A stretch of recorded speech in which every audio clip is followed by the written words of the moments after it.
Aklat ng Awit, bilang 11 hanggang 17.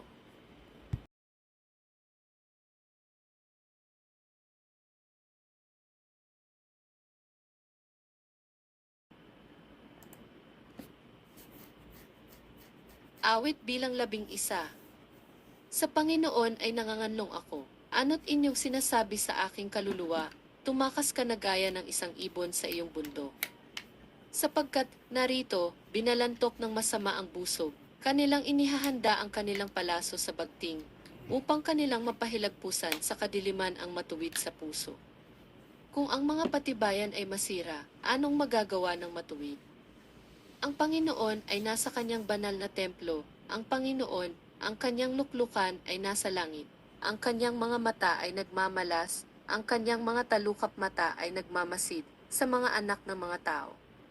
Sinusubok ng Panginoon ang matuwid, ngunit ang masama at ang umiibig ng pangdadahas ay kinapupuotan ng kanyang kaluluwa.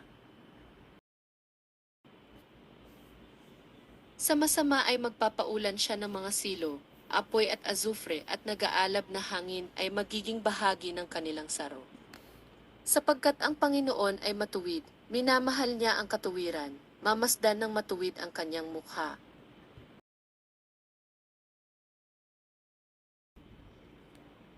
Awit bilang 12. Tumulong ka, Panginoon, sapagkat ang banal na tao ay nalilipol, sapagkat nagkukulang ng tapat sa gitna ng mga anak ng mga tao. Sila'y nakagsasalitaan bawat isa ng kabulaanan sa kanikanyang kapwa na may mapanuyang labi at may giring pulang puso na nagsasalita. Ihihiwalay ng Panginoon ang lahat na mapanuyang labi, ang dila na nagsasalita ng mga dakilang bagay. Na nagsipagsabi, sa pamamagitan ng aming dila ay magsisipanaig kami, ang aming mga labi ay aming sarili. Sino ang Panginoon sa amin?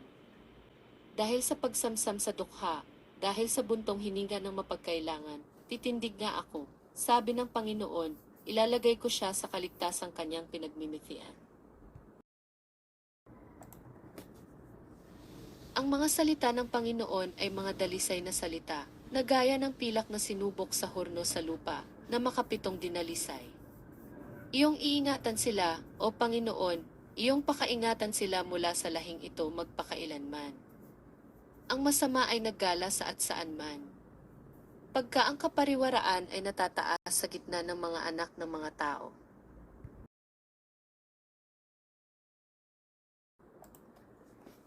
Awit bilang 13. Hanggang kailan, o Panginoon, iyong kalilimutan ako magpakailanman?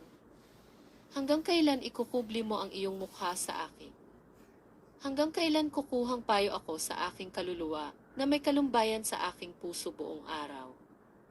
Hanggang kailan magpapakataan ang aking kaaway sa akin? Iyong bulayin at sagutin mo ako, o Panginoon kong Diyos, liwanagan mo ang aking mga mata, baka ako'y matulog ng tulog na kamatayan. Baka sabihin ng aking kaaway, ako'y nanaiglaban sa kanya, baka ang aking mga kaaway ay mga galak pagka ako'y nakilos. Ngunit ako'y tumiwala sa iyong kagandahang loob. Magagalak ang aking puso sa iyong pagliligtas. Ako'y aawit sa Panginoon sapagkat ginawa niya ako ng sagana.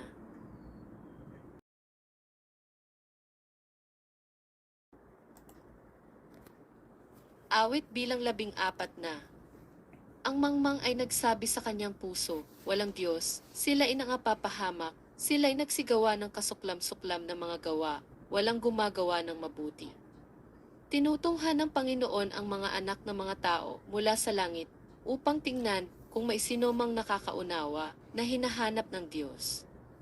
Silang lahat ay nagsihiwalay, sila'y magkakasama na naging kahalay-halay, walang gumagawa ng mabuti, wala kahit isa.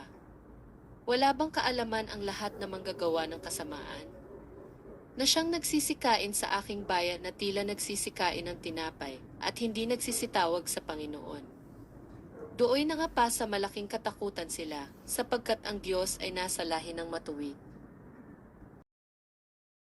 Inyong inilalagay sa kahihiyan ang payo ng dukha, sapagkat ang Panginoon ang kanyang kanlungan.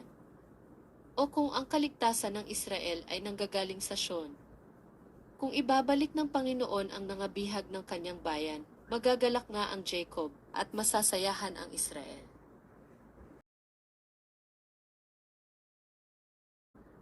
Awit bilang 15. Panginoon, sinong makapanunuluyan sa iyong tabernakulo? Sinong tatahan sa iyong banal na bundok? Siyang lumalakad na matuwid at gumagawa ng katuwiran at nagsasalita ng katotohanan sa kanyang puso. Siyang hindi naninirang puri ng kanyang dila, ni gumagawa man ng kasamaan sa kanyang kaibigan, ni dumudusta man sa kanyang kapwa. Na sa mga mata niya ay nasisifayo ang masama, kundi siyang nagbibigay puri sa mga natatakot sa Panginoon, siyang sumusumpa sa kanyang sariling ikasasama at hindi nagbabago. Siyang hindi naglalabas ng kanyang salapi sa patubo, ni kumukuha man ng suhol laban sa walang sala. Siyang gumagawa ng mga bagay na ito ay hindi makikilos kailanman.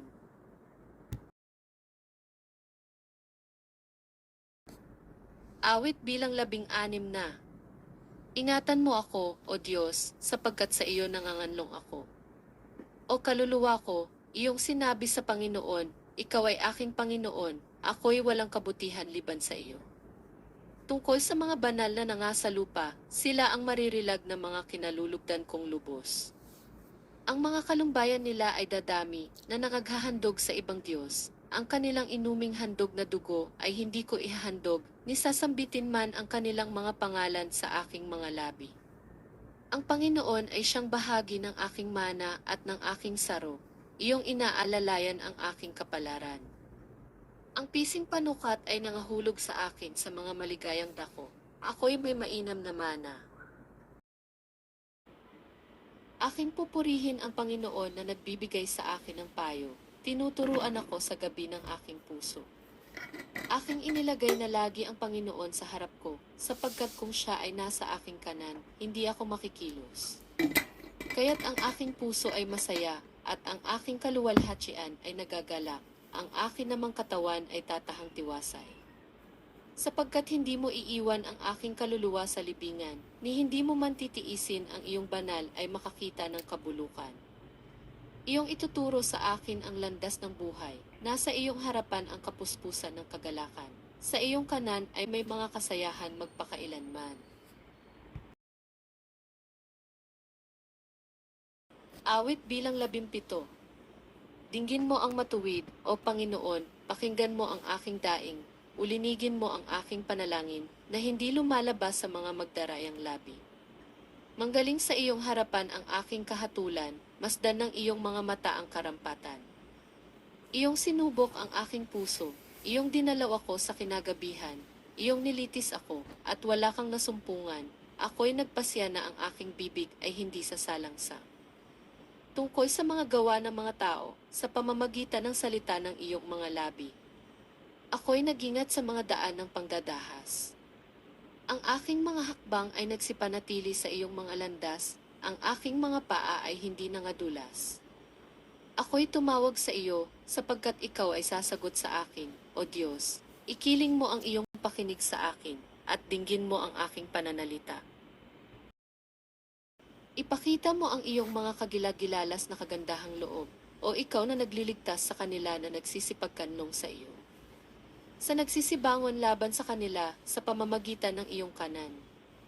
Ingatan mo ako na gaya ng itim ng mata, ikubli mo ako sa lilim ng iyong mga pakpak.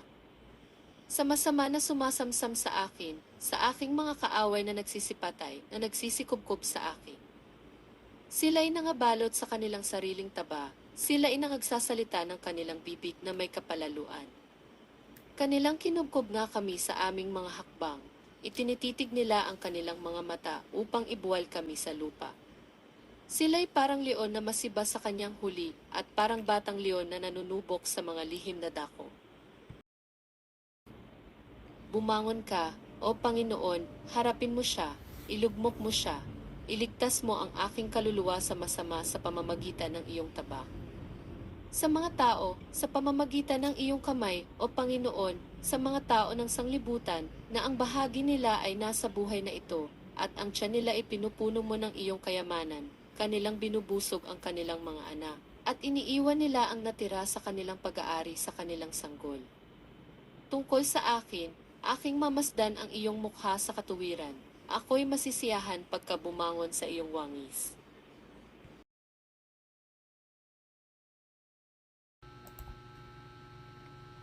Salamat sa Diyos na may likha.